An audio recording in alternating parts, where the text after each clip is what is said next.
Meu cunhado abandonou sua esposa doente por sua amante e logo voltou querendo a herança. Parte 2.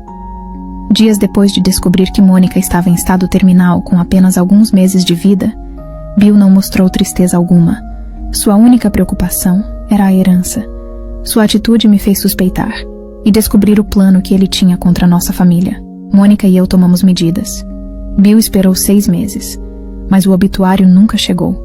Ele imaginou que eu tinha impedido que ele recebesse para que ele não pudesse reivindicar a herança. Então, ele reuniu todos os documentos importantes, exceto a certidão de óbito, e foi ao escritório do advogado, acreditando que sairia de lá como um milionário. No entanto, dentro do escritório, uma grande surpresa o esperava. Bill deduziu que Mônica havia falecido, pois foi à minha casa em busca de informações, e não me encontrou. No entanto, viu o carro de Mônica na garagem, e ele imaginou que eu tinha pego o carro dela após sua morte. Ele ligou para o hospital e não encontrou ninguém internado com o nome de Mônica, o que o fez ter certeza de que sua esposa havia falecido. Ele até foi ao cemitério em busca do túmulo da minha irmã, mas me encontrou no caminho e deixei claro que não facilitaria as coisas para ele. No dia seguinte, mesmo sem o documento principal, que era a certidão de óbito, ele foi ao escritório do advogado com todos os outros papéis. Eu estava impaciente e irritado, esperando pelo advogado. Seu desespero, cheguei junto com o advogado. O enfureceu ainda mais.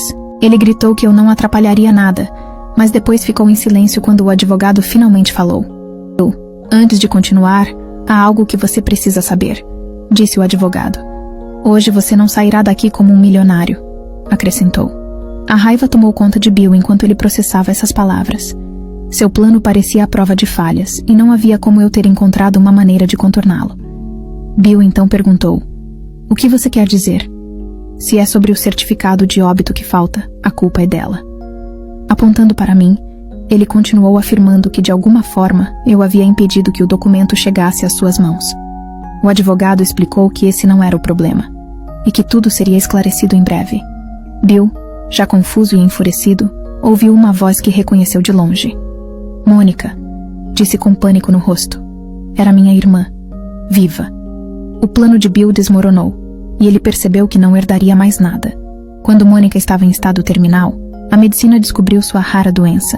Com o tratamento adequado, ela começou a recuperar sua energia, voltou e começou a aproveitar a vida novamente. Antes que ela percebesse, estava completamente recuperada e voltou a ser como antes. Ela planejou que Bill descobrisse a verdade quando fosse reivindicar a herança. Ela queria ver a decepção em seu rosto ao descobrir que estava arruinado, pois havia se endividado contando com o dinheiro da herança.